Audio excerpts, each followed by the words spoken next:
எல்லோருக்கும் வணக்கம். வைகுண்ட வித்யாலயா சேனலுக்கு அன்போடு உங்களை நான் வரவேற்கிறேன். நாம் இன்றைக்கி இந்த வீடியோவில் அழகான ஒரு கதையை கேட்கலாம். அதாவது அரசர் ஒருத்தருக்கு ரொம்ப நாளாக சந்தேகம் ஒன்று இருந்துகிட்டே இருக்குது.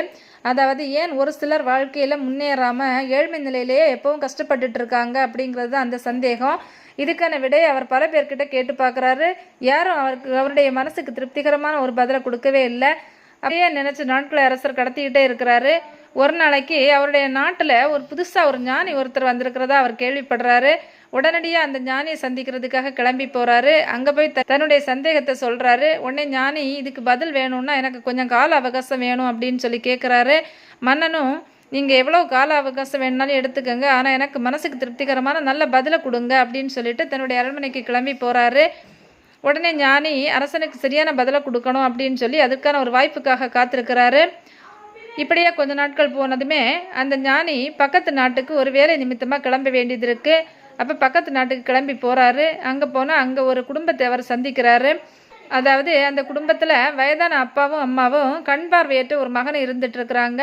அவங்க பானைகளை செஞ்சு விற்று அதன் மூலமாக வர வருமானத்தை வச்சு வாழ்ந்துட்டுருக்காங்க. அவர்களுடைய வாழ்க்கை ரொம்ப ஏழ்மை நிலையில் கஷ்டத்தில் போயிட்டுருக்கு. ஆனால் அந்த கஷ்ட நிலைமையிலையும் யாராவது பசின்னு வந்து கேட்டால் அவர்களுக்கு நல்ல உணவு கொடுத்து அவர்களை சந்தோஷப்படுத்துகிறாங்க. இந்த விஷயத்தையெல்லாம் ஞானி பார்த்துட்டே இருக்கிறாரு. உடனே அவர் நினைக்கிறாரு, இவங்களுக்கு நாம் ஏதாவது ஒரு விதத்தில் உதவி செய்யணும். இவர்கள் 2 பேருமே வயதானவர்களாக இருக்கிறாங்க. பையனும் கண் பார்வை இல்லாமல் இருக்கிறான். இவர்களுடைய நற்செயலை வளர்க்குறதுக்கு நாம் ஏதாவது ஒரு விதத்தில் உதவியாக இருக்கணும் அப்படின்னு நினச்சி அவங்கக்கிட்ட போய் உங்களுக்கு ஏதாவது வரம் வேணும்னா கேளுங்க, எங்கிட்ட ஒரு அபூர்வமான சக்தி இருக்குது, அந்த சக்தியை வச்சு நீங்கள் கேட்கக்கூடிய வரங்களை என்னால் தர முடியும் அப்படின்னு சொல்லி சொல்கிறாரு. உடனே வரம் கேளுங்க அப்படின்னு சொன்ன உடனேயே அந்த வயதான அம்மாவுக்கு ரொம்ப சந்தோஷமாக இருக்குது. அதாவது அவங்களுக்கு ரொம்ப நாளாக ஒரு ஆசை இருந்துட்டு இருக்கு, மீண்டும் இளமை பருவத்துக்கு மாறணும் அப்படிங்கிறது தான் அவங்களுடைய ஆசை. அப்போ இதுதான் சரியான சந்தர்ப்பம், நாம் இந்த ஞானிக்கிட்ட வரத்தை வாங்கிடலாம் அப்படின்னு சொல்லிட்டு தன்னை இளமையான பருவத்துக்கு மாற்றும்படி அந்த ஞானிக்கிட்ட கேட்குறாங்க. உடனே ஞானியும் அவர்களுடைய இளமை பருவத்துக்கு மாற வைக்கிறாரு. இளமை பருவத்துக்கு மாறின உடனேயே ஒரு ஆசை வருது. தன்னை போல இளமையான ஒரு வீரனை திருமணம் செஞ்சு வாழணும் அப்படின்னு அவள் ஆசைப்படுறான். உடனே இந்த எண்ணத்தை அவளுடைய கணவன் புரிஞ்சுக்கிறான். புரிஞ்சுக்கிட்ட உடனேயே அவன் அந்த ஞானிக்கிட்ட எனக்கும் ஒரு வர வேணும் அப்படின்னு சொல்லிட்டு, எனக்கும் வயசாகிடுச்சு, என்னுடைய மனைவியை நீங்கள் இளமையாக மாற்றிருக்கீங்க, அவளை போல இளமையான ஒருத்தனை திருமணம் செஞ்சுக்கணும்னு ஆசைப்படுறா. அவள் திருமணம் செஞ்சுக்கிட்டான்னா என்னுடைய மகனையும் கவனிச்சுக்கிறதுக்கு யாருமே இல்லை. அதனால் நீங்கள் என்னுடைய மனைவியை மறுபடியும் வயசான தோட்டத்துக்கே மாற்றிடுங்க அப்படின்னு சொல்லி அந்த கணவர் கேட்குறாரு. உடனே ஞானியும் அவருடைய விருப்பத்திற்கு எதிர்ப்பு சொல்லாமல் அப்படியே செஞ்சிடுறாரு. உடனே அந்த அம்மாவும் வயசான தோட்டத்திற்கு மாறிடுறாங்க. இதெல்லாம் கேட்டுட்டு இருந்த அந்த பையன் தனக்கும் ஒரு வர வேணும்னு சொல்லி ஞானிக்கிட்ட கேட்குறான்.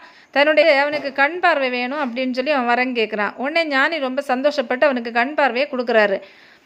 இப்படி வரங்களை எல்லாம் கொடுத்த உடனேயே அந்த ஞானி மனசில் நினைக்கிறாரு, இவர்களுடைய வாழ்க்கையில் செல்வ செழிப்பை கொடுத்து இவர்கள் செய்யக்கூடிய அந்த நற்செயலை வளர்க்கலாம் அப்படின்னு நினச்சி இவங்களுக்கு வரம் கொடுக்கலான்னு வந்தால் இவங்க இந்த மாதிரிப்பட்ட வரங்களை கேட்குறாங்களே அப்படின்னு அவர் நினச்சிக்கிறாரு.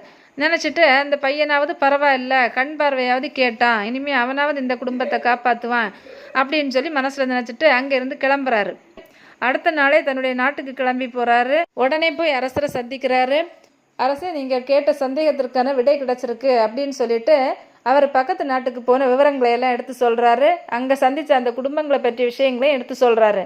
அவங்க நினச்சிருந்தா இப்போ இந்த வாய்ப்பை பயன்படுத்தி அவர்களுடைய வாழ்க்கையை அவர்கள் மாற்றியிருந்திருக்க முடியும், நல்ல செல்வ செழிப்பான வாழ்க்கை அடைந்திருக்க முடியும். இப்படித்தான் ஒரு சிலர் வாழ்க்கையில் தங்களுக்கு நல்ல வாய்ப்புகள் கிடைச்சாலும் அந்த வாய்ப்புகளை தங்களுடைய தவறான எண்ணங்களினால தவறாக பயன்படுத்தி தங்களுடைய வாழ்க்கையை தாங்களாகவே கெடுத்துக்கிறாங்க. அதனால தான் ஒரு சிலர் தங்களுடைய வாழ்க்கையில் தான தர்மங்கள் செஞ்சாலும் புண்ணியங்கள் சேர்த்து வச்சாலும் அவர்களுடைய வாழ்க்கை முன்னேறாமல் இருப்பதற்கான காரணம் இதுதான். வாய்ப்புகளை சரியாக பயன்படுத்தாமல் தங்களுடைய தவறான எண்ணங்களினால அதை கெடுத்துக்கிறாங்க அப்படின்னு சொல்லி ஞானி அரசர்கிட்ட எடுத்து சொல்கிறாரு. அரசரும் இதை ஒத்துக்கிறாரு. இப்போ நாம் இந்த கதையிலேருந்து என்ன தெரிஞ்சுக்க முடியுதுன்னா, நாமளும் இதே போல் எப்போவுமே எந்த சூழ்நிலையில் இருந்தாலும் நல்ல உயர்ந்த எண்ணங்களோடய இருப்போம். எண்ணங்களை எப்பவும் தூய்மையானதாக வைத்திருப்போம். நல்ல வாழ்க்கையின் உயர்வுக்காகவே நம்ம எண்ணங்களை வச்சுருப்போம். அப்போ தான் நமக்கும் ஒரு நல்ல வாய்ப்பு கிடைக்கும் போது அந்த எண்ணங்களை பயன்படுத்தி நாம் நல்ல நிலைக்கு வர முடியும் அப்படிங்கிறத நாம் இந்த கதையின் மூலமாக தெரிஞ்சுக்க முடியுது. மீண்டும் இதே போல் ஒரு அழகான கதையில் நாம் சந்திக்கலாம். இதே போல் அழகான கதைகளை நீங்கள் கேட்க விரும்பினீங்கன்னா என்னுடைய சேனலை சப்ஸ்கிரைப் பண்ணுங்கள். வணக்கம்.